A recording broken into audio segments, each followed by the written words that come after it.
Good afternoon, ladies and gentlemen. I feel a bit of a fraud here. You can tell by my accent, I'm not from Northamptonshire. It is another Rose County, the white one. So I've got some supporters in the back. So if you'd like to invest in Yorkshire, I'm here to talk to you about the UK, so not specifically Northamptonshire, but what we've been doing in the UK for the automotive industry will surely raise some opportunities for industries in Northamptonshire and also in other counties, particularly Yorkshire. So on today's agenda, 3 topics. I'd like to talk about the Automotive Council, what it is. I'm not assuming that you know what it is. The roadmaps we've published, touch on the automotive industrial strategy, and touch on a bit more detail about the Advanced Propulsion Centre. If we talk about the Council and technology roadmaps first, back in 2008, the UK government asked a number of people from the industry to take a look at the automotive industry and propose a strategy going forward. And this was called the New Automotive Innovation and Growth Team.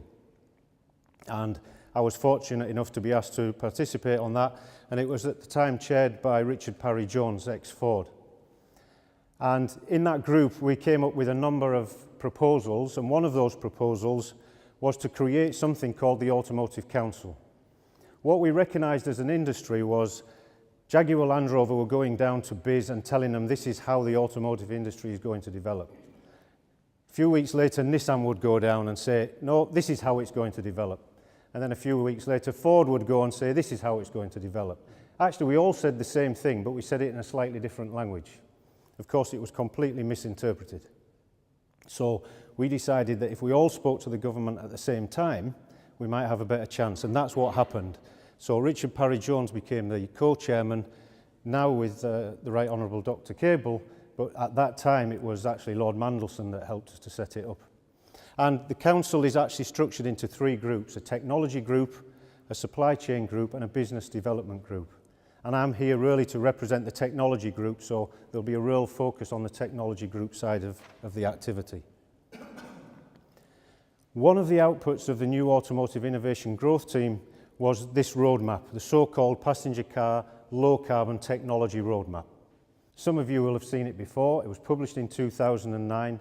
What we said then was the driver of change was the low carbon, the need for low carbon. The government wanted to know, well, what does that mean? What should we back? And we surprised them. We said, well, first thing, you need to reduce weight and reduce drag, improve aerodynamics. Because if you do that on any car, regardless of powertrain, that's a good thing to do. That's not what they were expecting. The second thing is we said we need to develop the internal combustion engine.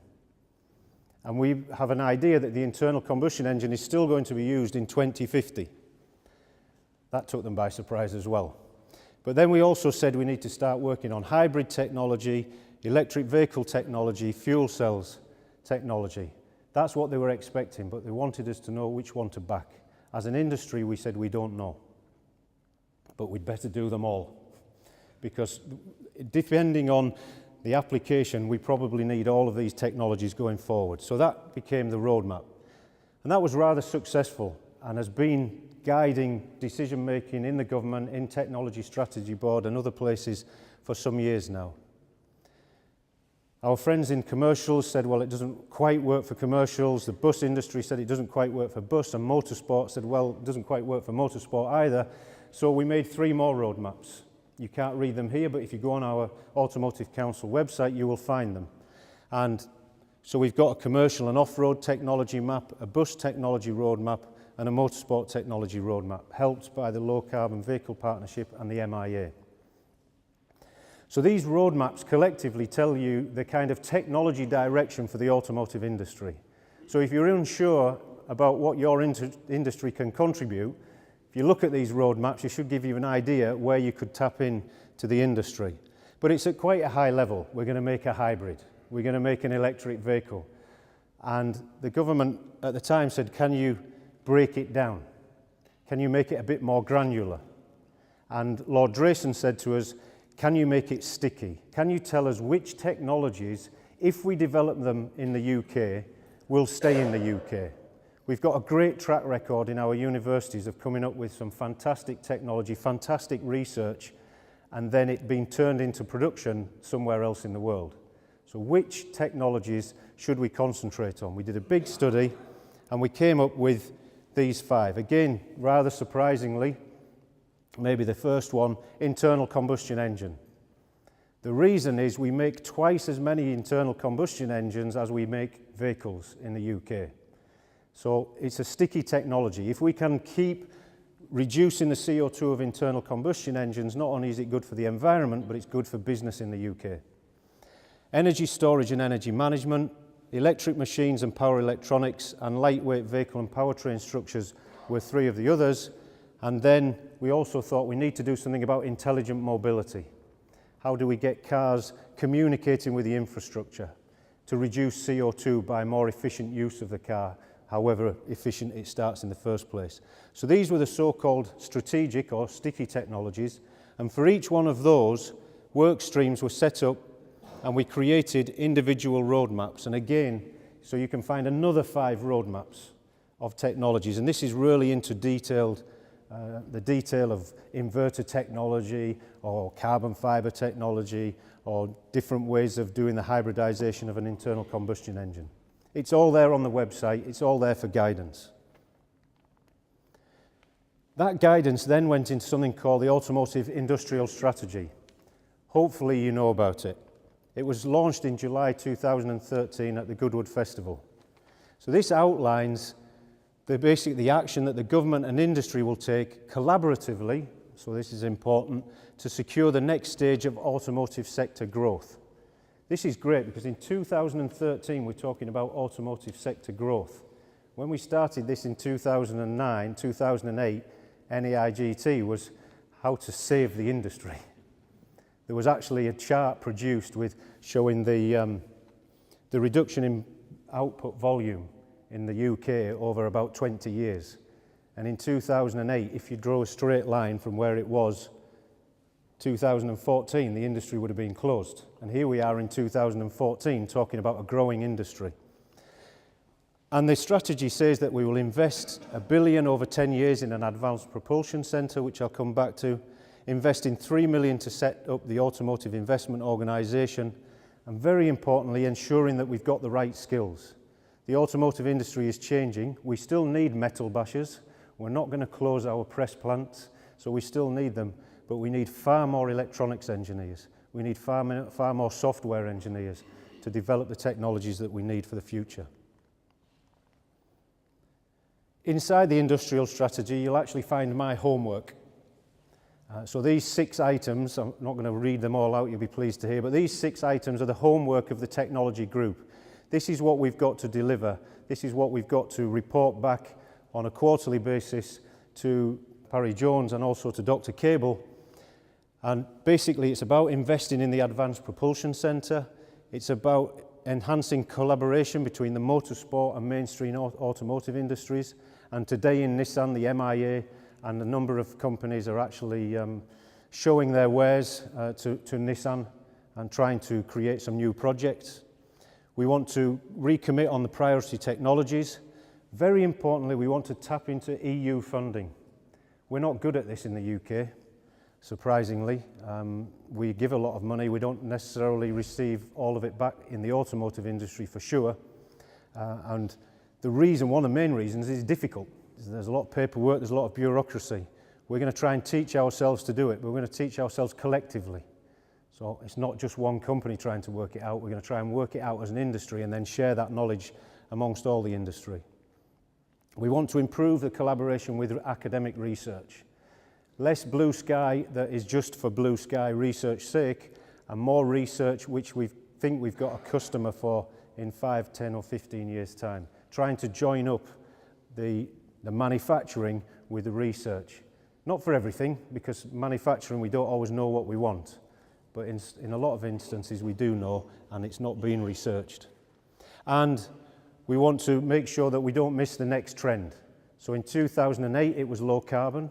In 2014 it's still low carbon. In 2020 it could be autonomous vehicles. We don't know. So we need to make sure that we keep up with the trend. And we've restructured the work groups, so there's another 5 work groups running now from 2014. These have all got leaders, and we're working very closely now with the High Value Manufacturing Catapult, the Transport Systems Catapult, and this newly formed Advanced Propulsion Centre to deliver these strategic technologies and strategic direction.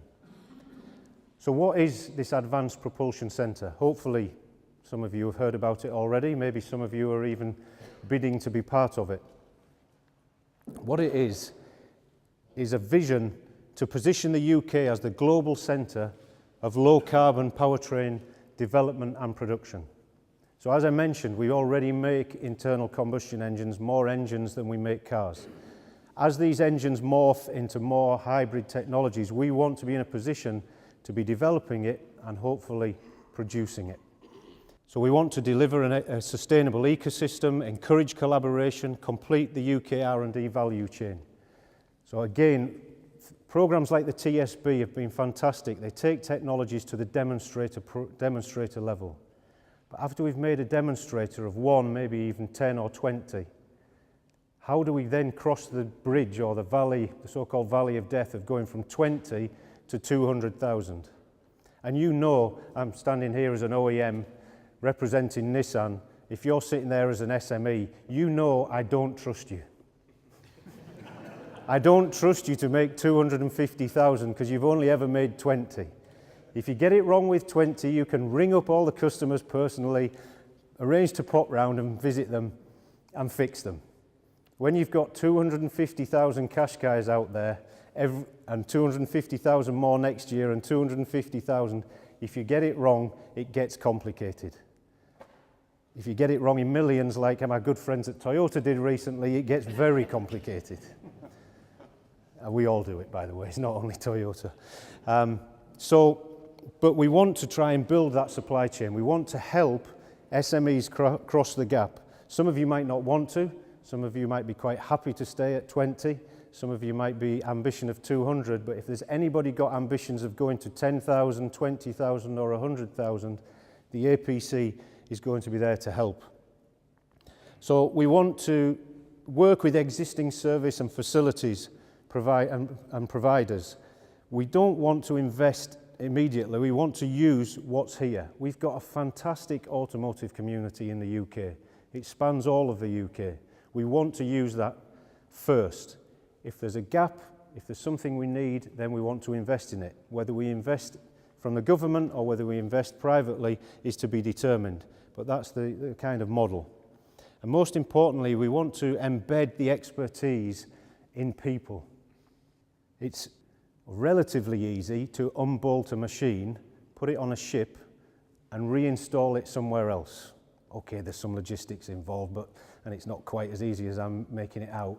But what we've discovered in a global organisation, it's rather more difficult to move people. People resistant to change. Good people are even more resistant to change.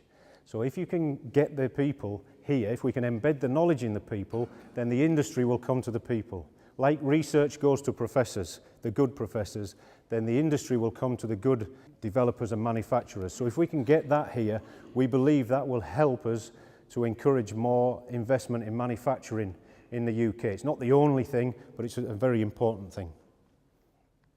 There's a company called APC, and we've actually employed a chief executive and a chairman. Dr. Gerhard Schmidt, ex-BMW, is the chairman. Tony Pixton, ex-Ford and Mazda, is the chief executive. But even before it formally exists, we got the Department for Business and the Technology Strategy Board to announce a competition for projects to go into the APC. So we knew it would take 6 or 7 months to create the APC, but we also knew it would take 6 or 7 months to create projects. So we've been running it in parallel. The competition first wave actually closed on the 7th of February, and the projects are now being analysed and assessed, and we will choose 2, 3 or 4 big projects to kick off on the 1st of April when the APC is formally up and running. If you're sitting there now thinking, I missed it, you didn't. You only missed the first wave. This is a 10-year plan. There is going to be more waves. We haven't decided whether it's a rolling wave or competition every 3 months, a competition every year, but there will be more competitions coming. If you've got a collaborative powertrain or propulsion development idea, then for sure in the coming months there will be an opportunity to make a bid to get it in some level of funding through the Advanced Propulsion Centre. Where is it going to be? Actually, we don't know where it's going to be either. The model here is to try and create something like the Fraunhofers that are in Germany, or reproduce something like Aachen.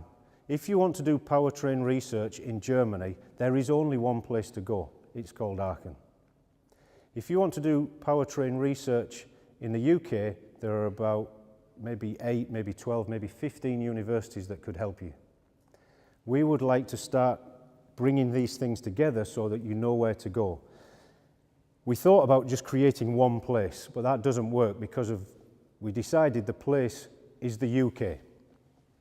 So we're going to create a hub and spoke mentality. So there's going to be a headquarters, there's going to be somewhere to sit the chairman and the chief executive, somewhere to go for the meetings, but then there will be lots of spokes. So there will be areas or places to do development. Now, you know, we're in Northamptonshire, we mentioned Silverstone. I'm not promising here, but Silverstone could be a spoke. Millbrook, okay, it's in Bedfordshire, sorry, but it could be a spoke. Warwick Manufacturing Group, you can guess where could be spokes. Loughborough University. Actually, there are 10 people have bid to become a hub, and I think 26, 28 places have bid to become spokes, and it covers the whole of the UK, all of England, all of the areas of England, Scotland, Wales and Northern Ireland. The applications have been received in March and the decision will be made during 2014. That's the summary of what the Automotive Council is doing, how we're developing the technology roadmaps and how one of those roadmaps has really gone into creating the Advanced Propulsion Centre. I'd like to thank you for listening. I look forward to taking questions after this session ends. Thank you.